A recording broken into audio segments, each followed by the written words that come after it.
Hello and welcome. आज मैं आपको ट्वेल्थ का फर्स्ट चैप्टर पढ़ाऊंगी और इस चैप्टर का नाम है द लास्ट लेसन। तो लेट्स गेट स्टार्टेड। तो पहले हम ऑथर के बारे में थोड़ा जानते हैं। तो इस चैप्टर का ऑथर है अल्फोंस ड्यूडिट।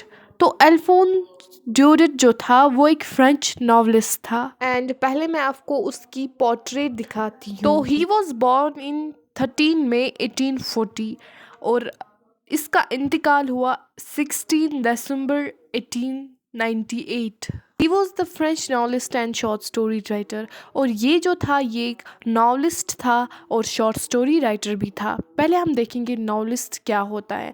बहुत सारे स्टूडेंट्स को पता होगा और बहुत सारे स्टूडेंट्स को नहीं पता होगा नॉवलिस्ट हम किसको कहते हैं। पहले हम देखेंगे नावल हम किसको कहते हैं। नावल हम सिंपली कहानी को कहते हैं, बट वो कहानी जो पर्सनल एक्सपीरियंस से लिखी गई हो उसको हम नावल कहते हैं।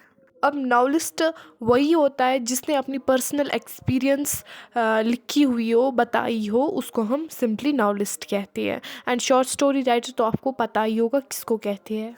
The last lesson is set in the days of Franco and Prussia War 1870 to 1871, in which the France was defeated by the Prussia led to by Bismarck.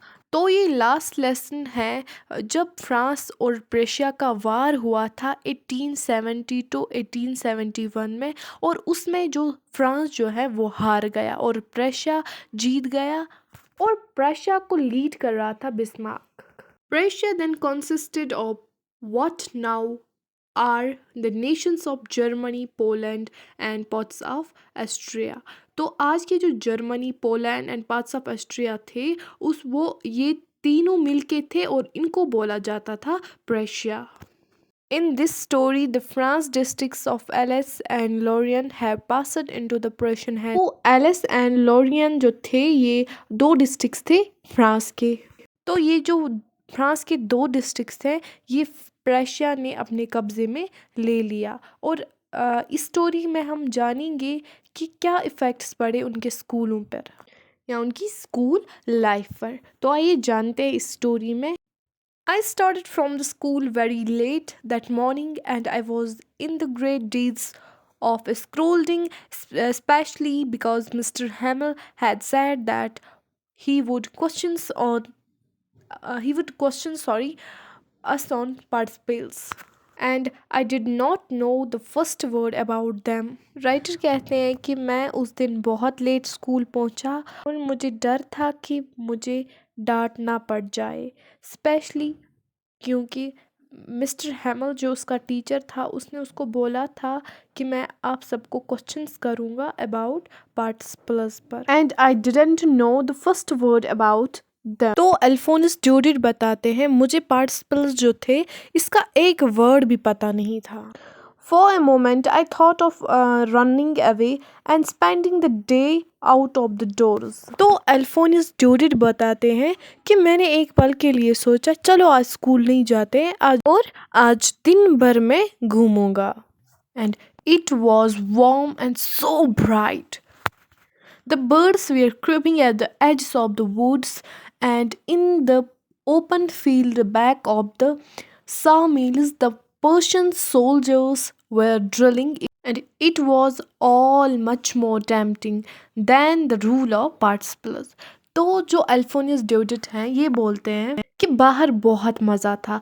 ये जो बाहर थी वहाँ पे सो ब्राइट, ये बहुत खूबसूरत था बाहर। क्योंकि वहाँ पे बर्ड्स अपनी बोलचाल बोल रहे थे और जो पर्शियन के सोल्जर्स हैं ये ड्रिलिंग कर रहे थे एंड ये मुझे बहुत ज़्यादा टेम्पटिंग मीन्स अट्रैक्टिव कर रहे थे। तो उसको ये पार्टिसिपल का रूल जो था ये बहुत बोरिंग लगता था और जो वो बाहर की गीत, वो जानवरों का गीत एंड द पर्शियन के सोल्जर्स थे उनके वो ड्रिलिंग एंड जो सो ब्राइट एटमॉस्फेयर था तो इसको वही ज़्यादा अट्रैक्टिव लग रहा था। But I had the strength to resist and hurried off to the school. लेकिन मेरे अंदर ताकत था कि मैं अपने आप को रोक पाऊँ और जल्दी स्कूल चला जाऊँ। When I passed the town hall, there was a crowd in the front of the bulletin board. For the last 2 years, all our bad news had come to from there. तो ये जो अल्फोंस ड्यूरेट है ये बोलता है कि जब ही मैं टाउन हॉल से गुजर ही रहा था तो वहाँ के फ्रंट जो बुलेटिन बोर्ड वो बोर्ड जहाँ पे स्कूल के नोट्स वगैरह कुछ लगाते हैं ना, उसी को हम बुलेटिन बोर्ड कहते हैं। तो ये राइटर बताते हैं कि 2 सालों से हमें उस बुलेटिन बोर्ड पे बस बैड न्यूज़ मिला करती थी। The lost battles, the draft, the orders of the commanding officers, and I thought myself without stopping, what can be the matter now? And और वो बैड खबर ये होती थी कि कभी वो जंग हारते थे या जो कमांडर ऑफिसर्स होते थे वो कुछ न्यूज़ लगाते थे, तो यही सब न्यूज़ उस बुलेटिन बोर्ड में अगले 2 सालों से ये पढ़ रहा था। अल्फोंस ड्यूरेट बताते हैं कि उस दिन मैंने सोचा मगर बिना रुके हुए, लेकिन ये चल रहा था बट सोच रहा था चलते चलते कि अब क्या मसला है कि बुलेटिन बोर्ड पे क्या ऐसी न्यूज़ छपी होगी अब। हालांकि हमारा जो ये राइटर है ये बुलेटिन बोर्ड के पास वो न्यूज़ जानता, लेकिन उससे पहले ही वो क्या लेट था बहुत, और इसको डर था कहीं एच हैमल जो इसका टीचर था आज वो डांट ना ले। बट विदाउट स्टॉपिंग ये सोचने लगा कि अब क्या मसला है बुलेटिन बोर्ड पे, अब क्या कौन सी बैड न्यूज़ छपी हुई होगी अब। Then as I hurried by the fast as I could go, जो हमारा राइटर है ये बोलता है कि मैं जितना तेज़ चल सकता था मैं उतना तेज़ चलने की कोशिश कर रहा था, बिकॉज वो ऑलरेडी लेट था। The blacksmith Wachter who was there, ये बोलता है द ब्लैक स्मिथ जो था जिसका नाम वॉस्टर था वो वहीं पर था with his apprentice reading the bulletin called after me don't go so fast. और वो भी वहाँ पे बुलेटिन बोर्ड के पास जो वहाँ पे कुछ लोग पढ़ रहे थे, तो वो भी बुलेटिन की वो बैड न्यूज़ पढ़ रहा था। तो वो बैड न्यूज़ क्या थी वो हम आगे पढ़ेंगे।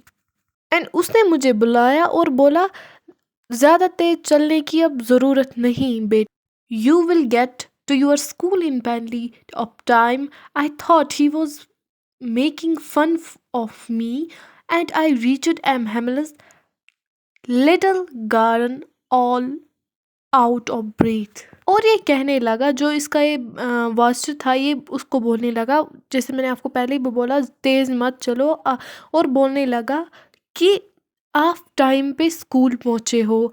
तो मैंने सोचा कि ये मुझसे शायद जोक मार रहा है।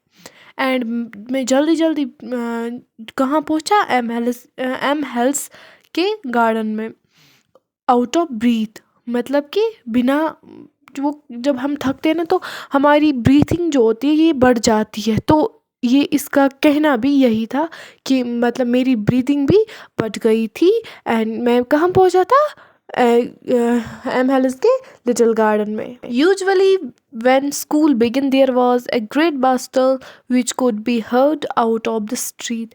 एंड ये बोलता है हमारा राइटर, जब भी मैं स्कूल जाता था या जब भी स्कूल लगते थे तब क्या होता था, तब शोर होता था स्कूल में, और वो कहाँ पे सुनते थे, इन द स्ट्रीट, रास्ते में भी वो शोर सुनते थे। बस्टल मीन्स कि जैसे कि कोई चीज़ की जो ठक ठक हम कहते हैं या शोर, उसी को हम बस्टल कहते हैं। The opening and closing of desks, the lesson repeated in unisons very loudly with our hands our ears to understand better, and the teacher is great ruler tramping on the table. जैसे कि ये जो हमारा writer है अल्फोंस ड्यूरेट ये बोलता है कि जब भी मैं रास्ते से गुज़र ही रहा होता था तो मैं डेस्क जो थी उनका शोर सुनता था, वो बंद हो रही थी, खुल रही थी, और जो जैसे कि आम तौर पे आज भी ऐसे स्कूलों में, कई स्कूलों में होता है कि वो लाउडली पढ़ाते हैं अपने मतलब बच्चों को, वो सबक जो होता है अपना चैप्टर जो होते हैं वो उनको रिपीट कराते हैं लाउडली, और जो टीचर्स थे वो अपनी स्टिक से क्या रैपिंग कर रहे थे ऑन द टेबल पे, मतलब वो ठक ठक कर रहे थे कभी कभी टेबल्स पे भी। तो उससे हम समझ जाते थे कि अंदर के जो वो शोर शराबे से ही रास्ते से हम समझ पाते थे कि अंदर स्टूडेंट्स लोग पढ़ रहे हैं। But now it was all so still. I had counted on the commotions to get my desk without being seen. But of course, that day was everything had to be as quiet as Sunday morning. तो हमारा writer कहता है उस दिन सब कुछ शांत था एंड जब भी मैं काउंटेड ऑन मीन्स यहाँ पे डिपेंड होना, मैं डिपेंड होता रहता था किस पे, कमोशन पे। कमोशन मीन्स नॉइजी इन्वायरमेंट, और जो ही ये नॉइजी इन्वायरमेंट का फ़ायदा उठाता था और चुपचाप अपने डेस्क पर बैठ जाता था।